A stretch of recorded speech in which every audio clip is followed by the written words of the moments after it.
عروہ بن زبیر نے خبر دی، انہوں نے حضرت عائشہ رضی اللہ عنہا سے آیت وَإِنْ خِفْتُمْ أَنْ لَا تُقْسِطُوا فِي الْيَتَامَى کا مطلب پوچھا۔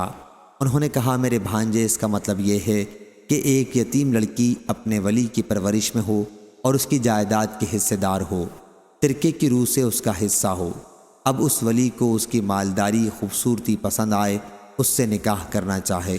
پر انصاف کے ساتھ پورا مہر جتنا مہر اس کو دوسرے لوگ دیں نہ دینا چاہے، تو اللہ تعالیٰ نے اس آیت میں لوگوں کو ایسی یتیم لڑکیوں کے ساتھ جب تک ان کا پورا مہر انصاف کے ساتھ نہ دیں نکاح کرنے سے منع فرمایا،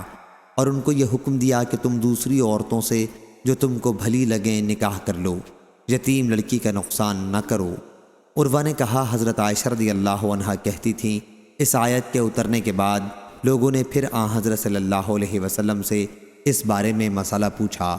اس وقت اللہ نے یہ آیت وَيَسْتَفْتُونَكَ فِي النِّسَاءِ اتاری۔ حضرت عائشہ رضی اللہ عنہا نے کہا دوسری آیت میں یہ جو فرمایا وَتَرْغَبُونَ أَن تَنكِحُوهُنَّ، یعنی وہ یتیم لڑکیاں جن کا مال و جمال کم ہو اور تم ان کے ساتھ نکاح کرنے سے نفرت کرو، اس کا مطلب یہ ہے کہ جب تم ان یتیم لڑکیوں سے جن کا مال و جمال کم ہو نکاح کرنا نہیں چاہتے تو مال اور جمال والی یتیم لڑکیوں سے بھی جن سے تم کو نکاح کرنے کی رغبت ہے نکاح نہ کرو، مگر جب انصاف کے ساتھ ان کا مہر پورا ادا کرو۔ صحیح بخاری حدیث نمبر 4574۔